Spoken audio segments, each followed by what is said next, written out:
I always like stories where the hero has no idea that they're destined for greatness. How many stories must you have read that begin with a full-of-himself protagonist and knew he was chosen to save the world to have formed this completely average hero's journey taste in fiction? Those are the kind of heroes in this story. Only 2 of these returning heroes will have anything to do with the story. Here's a hint, they have way more expensive voice actors behind them. Took their place in history as some of the greatest heroes who ever lived. Our humble heroes were sitting around in their trophy room reading stories about themselves that they wrote that explicitly mention how heroic they've been and how selfless they are. We all did, right? Yeah, we were all there.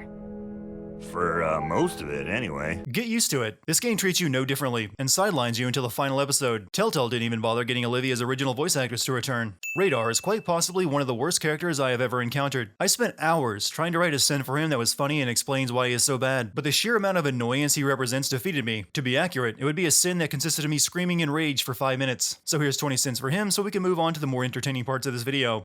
Every episode allows you to create a statue. If you are anything like me, you try to create a middle finger every time to flip off at this game, even if it comes out looking more like a penis. Hello there, Jesse. I was wondering when we'd run into each other. Thought we'd give this town of yours a try. At least the YouTubers had a reason for being in the last season. This time it's just a shameless cameo that breaks canon, since they weren't even aware that they could travel between worlds. This goes beyond a finger wag this time and into good old-fashioned cock-slapping territory. You'll have to watch the Pornhub version of this video for that scene though. Ow! Whomever built this contraption is a genius. The mine under the town is full of both miners and zombies. However, the miners don't seem to care about the zombies in their midst. While I applaud the attempt at putting actual gameplay in your adventure game, history has shown that combat doesn't really work in them, and this game only reaffirms that. What exactly are we looking for down here? I'll tell you when we find it. I won't tell you until you need to know cliché. If you're dumb enough to bring a cake into a mine, you deserve to have it stolen from you. So you're really not going to tell me what we're chasing? Nope.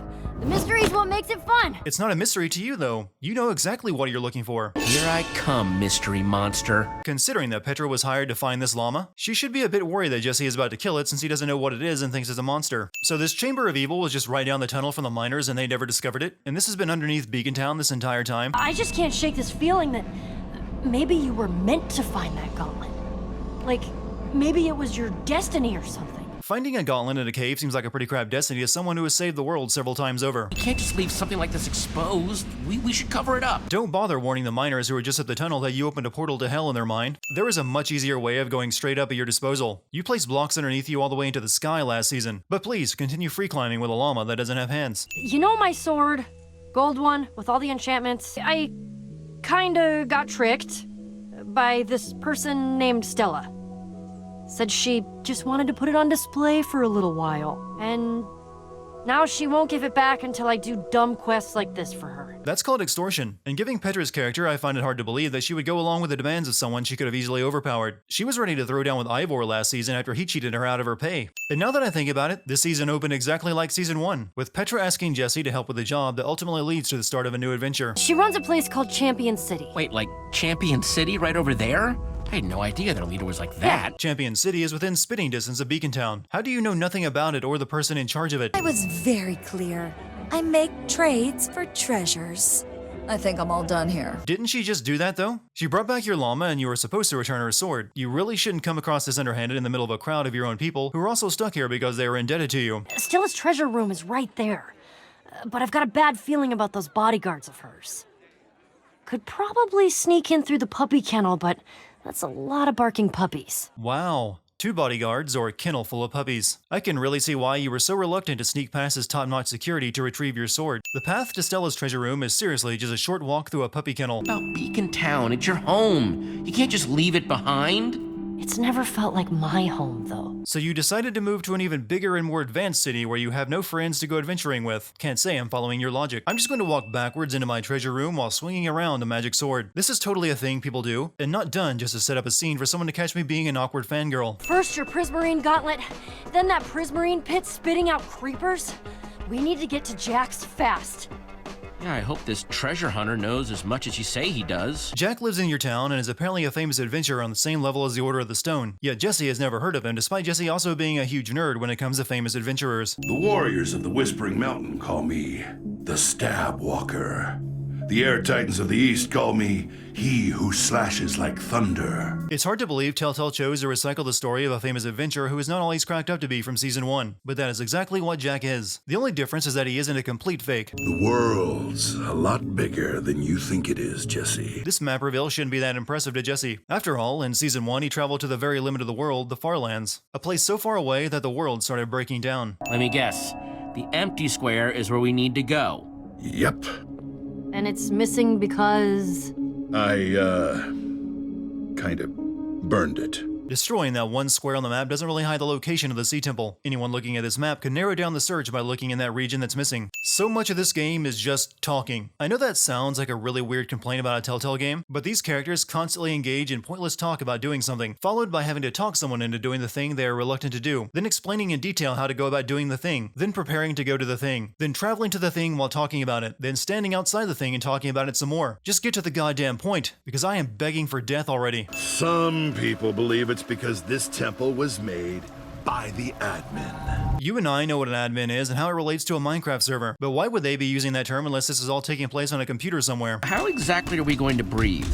Picked up these enchanted helmets from the deep dwellers of Honbar Kavas. That was pretty fortunate, especially considering that you had 4 of them left over when you originally came here with only 2 others and you were the only one to make it out alive. I know they both have the word craft right there in the name, but mixing Lovecraft with Minecraft doesn't work as well as you think it does. Or maybe it does work, since this game has been filling me with existential dread since it began. There! That's where the gauntlet goes! This game never explains how Jack knows so much about the gauntlet. You need one to get inside this temple. Yet Jack talked about finding one inside it long ago, even though he shouldn't be able to get inside without one. Voss, one of the 2 friends Jack lost down here, is still alive. I guess I'm supposed to care and not see through the obvious ploy that he isn't the real Voss. Everything about this game just screams contractually obligated to make and created without a hint of passion for it. The admin saw there were no more heroes worthy of his challenges. So he left this world until the next great heroes emerged. He said all that with a few murmurs, did he? That must be a very dense language that villagers and the Swedish chef from the Muppets use. Hell, there were only 14 characters on the wall. Unless each symbol translates to a full English sentence, I don't see how this is possible. Choose wisely. You chose poorly when you started playing this game. I really shouldn't have put it past this series to drop lines from The Last Crusade. The structure block, the thing they came all the way out here for so they can seal up the heckmouth, doesn't do anything that any builder couldn't do on their own. It just creates some blocks from nothing. I can almost reach it! It's so close! Really? You're even doing this bit? You might as well start setting these jokes up like in an episode of Family Guy. They could have just bricked over the heckmouth with obsidian and not even bother with the whole sea temple, because that's all the structure block does. You thought you could just run away from the admin?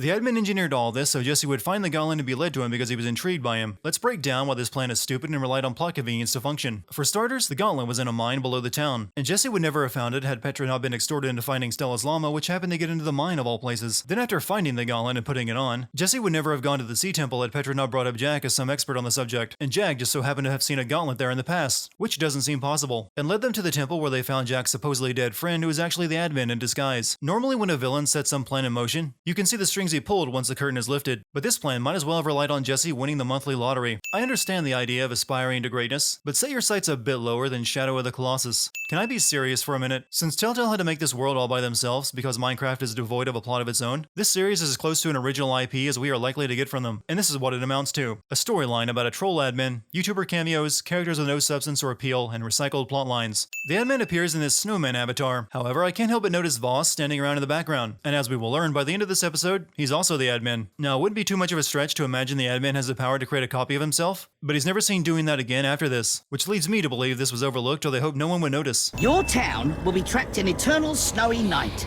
forever plagued by deadly waves of mobs, until you recapture that clock. They could just rebuild the walls and light some torches. It gets dark every night anyways, and I would assume that's how they've been keeping mobs out of town. What exactly are you doing here, Stella? Oh, you know, just forcing my way into the plot. These characters are so grating that it's taking skin off my fingers just writing about them. Oh, the moon is stuck. Okay, that's freaky. Not as much as you think. Telltale games are not known for their technical excellence. Oh, perfect. But how are we gonna get up there? Stack dirt. The answer should always be stack dirt to reach something high. You did that very thing at the start of this episode. New creatures of my own design, as well as mining fatigue at every turn. Wouldn't want you cheating, of course. It's not as if they ever think to mine straight through the walls anyway. That's it, Luna darling. She's got the clock sent! Good thing the scent is in the only direction you can go using a minecart. This version of Minecraft must be using a new water texture, because Minecraft water doesn't look like that. The admin told us to go through his stupid challenge, but maybe we can find another way. If that llama can get to the other side of the wall, so can we. Anyone got anything to make a pickaxe? Oh, really? Only now, after the admin pointed out that this dungeon has mining fatigue to keep you from digging through the walls, do you think to finally dig through the walls to bypass rooms, thereby making the thing I've seen this series multiple times for not doing a sin, because this place was designed specifically to not allow it. You better keep my llama safe. Especially from those. All of you know better than to look straight at an Enderman. All she had to do was say that there was an Enderman, and not play the pronoun game by saying those. Look, I wasn't the last of the Ender creeper things. Why do you keep making each other look at the Ender creepers? Jesse. Stop doing that! Do you even Minecraft, you idiots? Even with a diamond pickaxe, you can't mine obsidian that quickly, and this game continues to forget about the mining fatigue on this place. Why exactly did the admin disguise himself as Voss in the first place? He didn't learn anything new about Jesse during the short time he interacted with him in secret. This seems like it never served any real purpose other than an end-of-episode reveal. You were more interested in saving those loser friends of yours. That practically negates all of the other stuff. This whole test was designed to make Jesse come here to save Beacon Town and everyone in it by stopping the endless night. So regardless, you set him up to come here for a selfless purpose. Teleportation is always used to be a dick cliché. Jesse.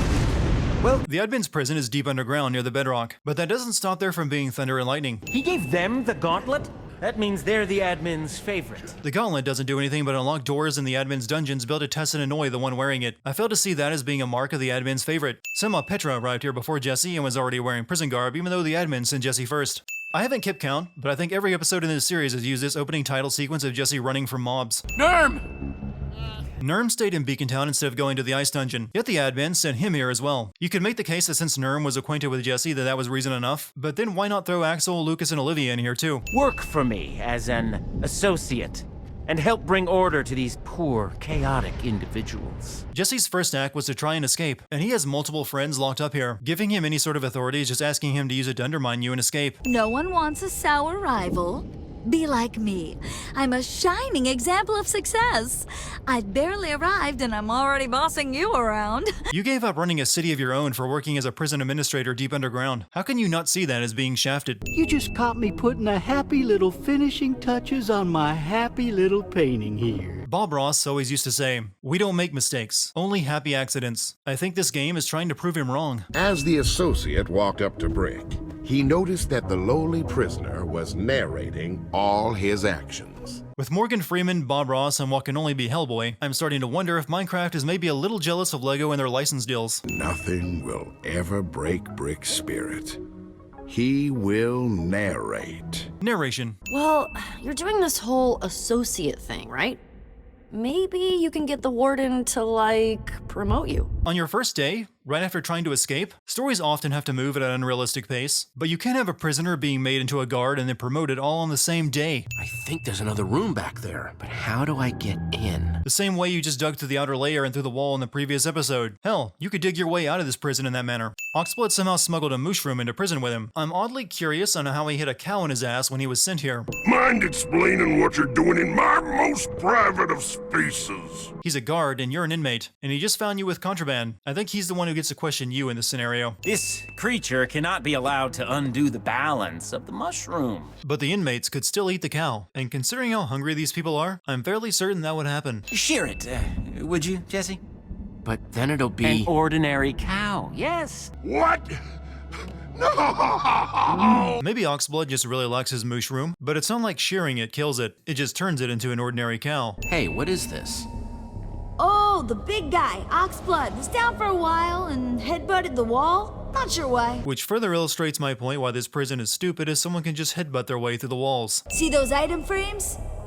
Only the admin and the warden have the right items. I'm just going to helpfully explain everything one needs to do to open the door to the most dangerous inmate in the entire prison. By the way, Jim down the hall keeps the key to the armory. He falls asleep at noon every day. I can bypass the redstone circuit. I can open the door. Which makes the whole only the warden and the admin have the item to get inside thing redundant, since it can be easily bypassed with a lever. Jesse is nothing but a saboteur.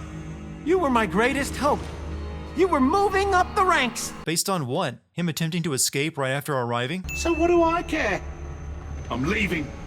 and I'm never thinking about any of you ever again! I'm just going to leave all of you here with the one prisoner who is most determined to stop me, and another prisoner who knows the truth about me and my powers. What could go wrong? Let's hope Prisoner X is really our ticket out of here. Yeah, let's hope the person who's been imprisoned here longer than anyone and never managed to escape will be our ticket out. This place was made to keep Prisoner X inside it, yet this floor trap can only be activated from outside the cell and would drop the gate behind the prisoner who had already escaped. Let's go ahead and add Hannibal Lecter to the list of things this game references. How do you know his real name?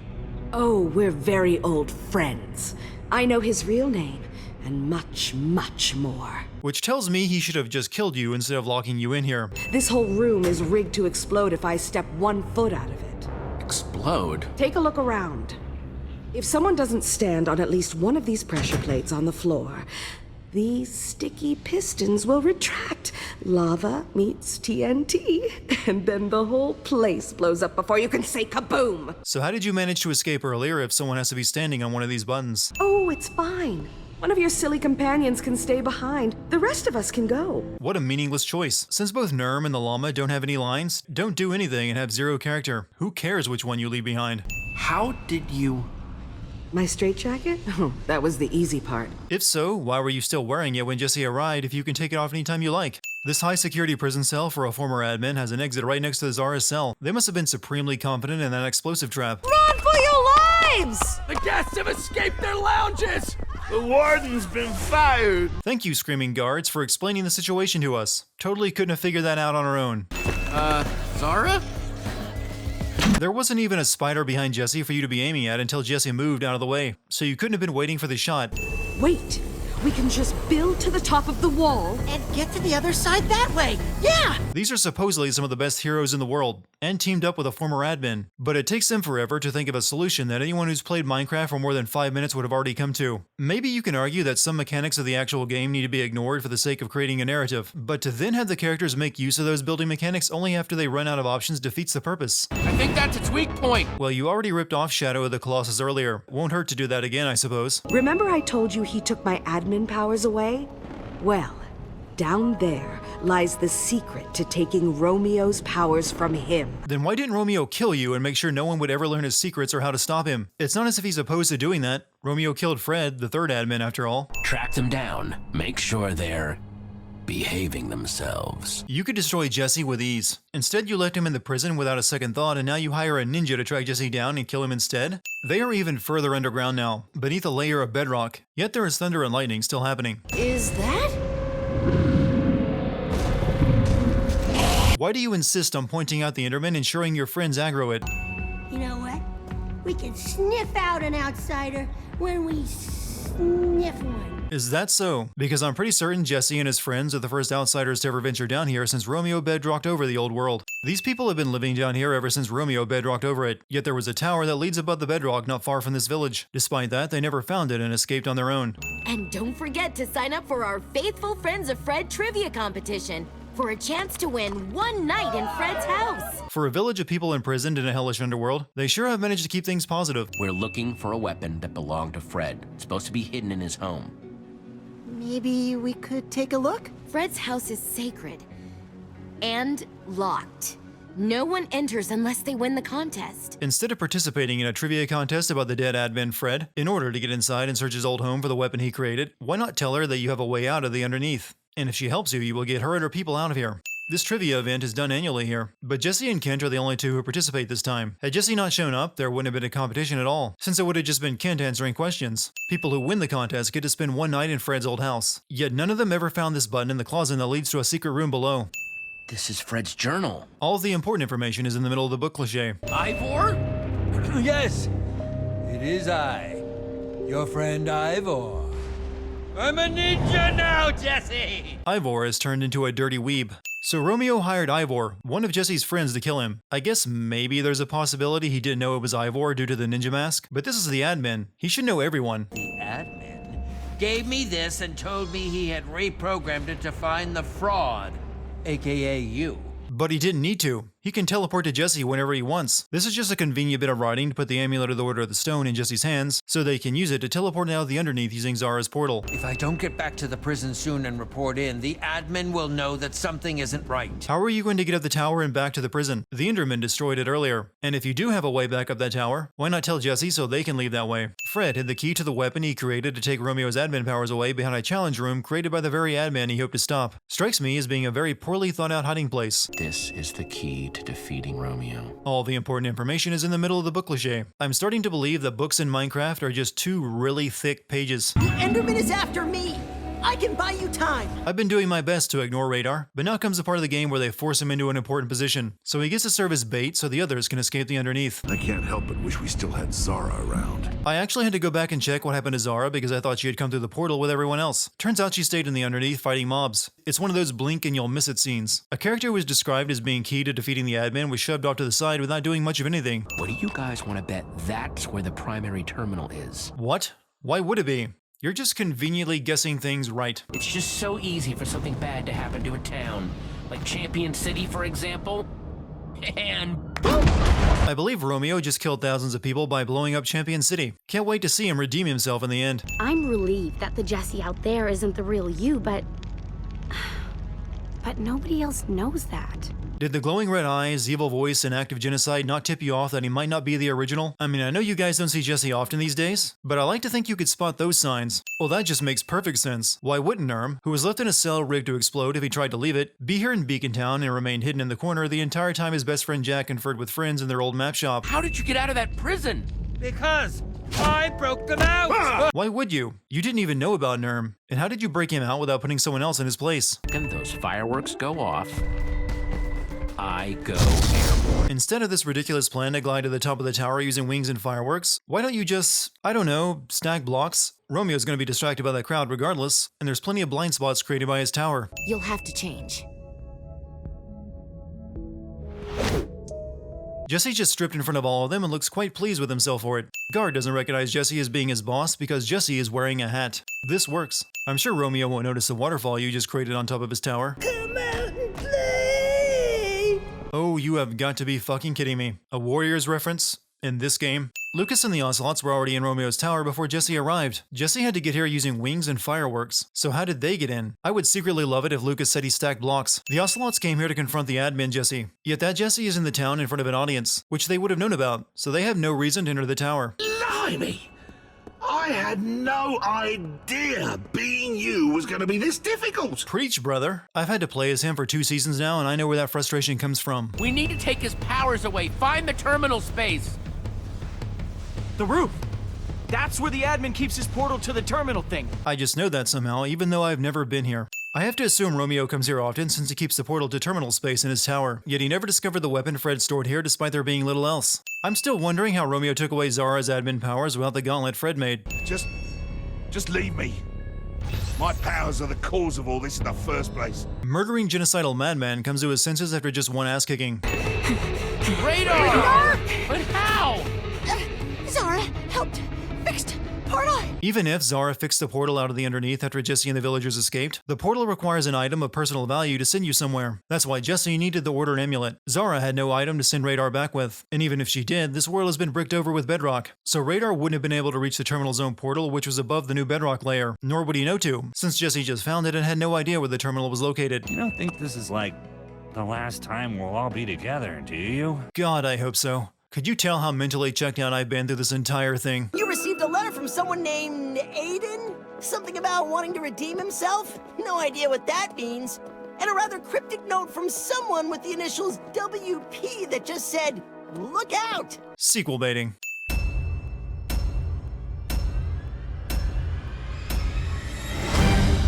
You'll be spared when the bad thoughts come.